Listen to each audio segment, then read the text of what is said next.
নমস্কাৰ বন্ধুসকল, মই হিৰেণ।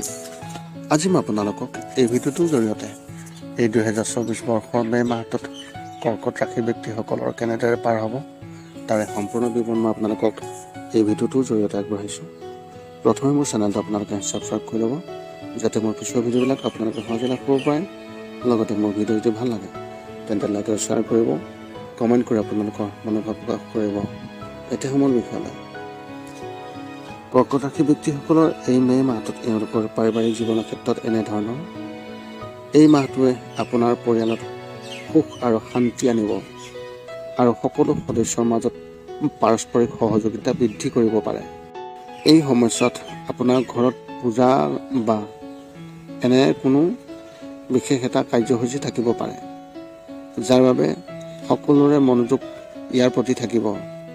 আপোনাৰ পৰিয়ালটোৰ পৰিৱেশ ধাৰ্মিক হৈ থকাৰ সম্ভাৱনা আছে আৰু আধ্যাত্মিকতাৰ প্ৰতি আপোনাৰ প্ৰৱণতা বৃদ্ধি পাব। যদি আপোনালোকৰ পৰিয়ালত পুৰণি বিবাদ হৈ আছিল, যেনে ভূমি বা আন কিবা, ইয়াক সমাধান কৰা হ'ব। লগতে আপোনাৰ ঘৰৰ সদস্যসকলৰ পাৰস্পৰিক বিশ্বাস বৃদ্ধি হ'ব আৰু শক্তিশালী হ'ব। আপুনি সকলোৰে সৈতে ক'ৰবালৈ যাবলৈ এটা কাৰ্যসূচীও কৰিব পাৰে। ব্যৱসায় আৰু চাকৰিৰ ক্ষেত্ৰত এনেধৰণৰ। আপুনি আগতে ব্যৱসায়ত যিকোনো লোকচান বহন কৰিছিল আৰু এই মাহত লাভলৈ পৰিৱৰ্তিত হ'ব। প্ৰতিদিনে আপোনাৰ বাবে নতুন সুযোগ আহিব, যাৰ পৰা আপুনি লাভ অৰ্জন কৰিব। যদি কিছুমান বস্তু বাদ দিয়া হয়, সকলো ফালৰ পৰা হিচাপ কৰা হয়, তেন্তে আপুনি এই মাহত লাভৱানতে থাকিব। এই মাহটোৱে চাকৰি কৰা ব্যক্তিসকলৰ বাবে সোণালী সুযোগ আনিব। যদি আপুনি আপোনাৰ কামৰ ক্ষেত্ৰত সফলতা লাভ কৰিছে, তেন্তে নতুন সুযোগ আৰু আপুনি এই মাহতেই লাভ কৰিব। যদি আপুনি বিচাৰে, আপুনি আপোনাৰ চাকৰি সলনি কৰিব পাৰে, কিন্তু যিকোনো সিদ্ধান্ত লোৱাৰ আগতে নিশ্চিতভাৱে আপোনাৰ জ্যেষ্ঠসকলৰ সৈতে আলোচনা কৰাটো অত্যন্ত প্ৰয়োজন। শিক্ষা আৰু কেৰিয়াৰ ক্ষেত্ৰত এনেধৰণৰ। বিদ্যালয় বা মহাবিদ্যালয়ত অধ্যয়ন কৰা শিক্ষাৰ্থীসকলে এই মাহত অধ্যয়নত কম আৰু আন ক্ষেত্ৰত বেছি আগ্ৰহ অনুভৱ কৰিব। আপুনি আপোনাৰ কলা পৰিশোধন কৰিবলৈ সময় অতিবাহিত কৰিব, যাৰ ফলত সৃষ্টিশীলতা বৃদ্ধি হ'ব। আপুনি আপোনাৰ আগ্ৰহৰ ক্ষেত্ৰত আপোনাৰ দক্ষতা প্ৰদৰ্শন কৰিব, যিটো পিছত আপোনাৰ বাবে অতি উপযোগী হ'ব। প্ৰতিযোগিতামূলক পৰীক্ষাৰ বাবে প্ৰস্তুতি কৰি থকা শিক্ষাৰ্থীসকলে অলপ শংকিত হ'ব আৰু ভৱিষ্যতৰ বিষয়ে চিন্তিত হৈ থাকিব। এনে পৰিস্থিতিত নিৰাশাক আপোনাৰ ওপৰত আধিপত্য বিস্তাৰ কৰিবলৈ কোনো কাৰণতে নিদিব আৰু আপুনি নিজকে সংযম বজাই ৰাখিব।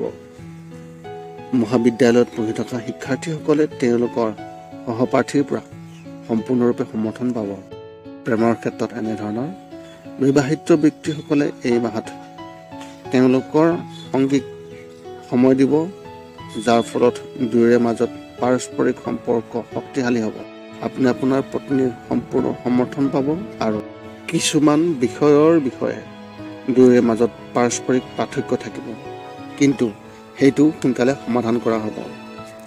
যদি আপুনি কাৰোবাৰ সৈতে প্ৰেমৰ সম্পৰ্কত আছে আৰু কোনেও ইয়াৰ বিষয়ে নাজানে, তেনেহ'লে এই মাহত কোনোবাই ইয়াৰ বিষয়ে জানিব পাৰিব।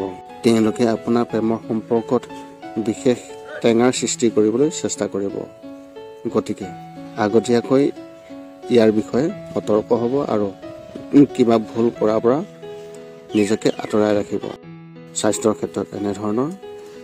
যদি আপোনাৰ বয়স 40 বছৰতকৈ কম, তেনেহ'লে এই মাহত আপোনাৰ স্বাস্থ্য ভাল হ'ব, কিন্তু কিছু মানসিক চাপৰ সম্ভাৱনা অত্যন্ত প্ৰবল আছে। যিকোনো চিন্তাই আপোনাক আগুৰি ধৰিব পাৰে, সেইবাবে আপুনি নিজকে সতৰ্ক ৰাখিব। 40 বছৰৰ ওপৰৰ ব্যক্তিসকলৰ ক্ষেত্ৰত কোনো ধৰণৰ সমস্যা নহ'ব।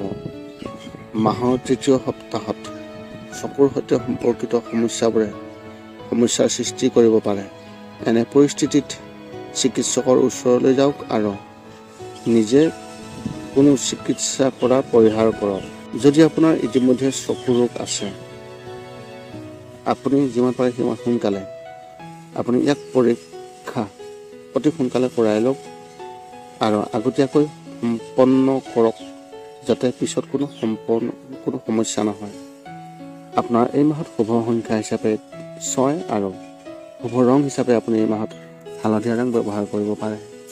এই আছিলে কৰ্কট ৰাশিৰ এই মে' মাহটোত সম্পূৰ্ণ ফলাফল। পুনৰ লগ পাম অন্য এটা ভিডিঅ'ত। আজিলৈ ধন্যবাদ।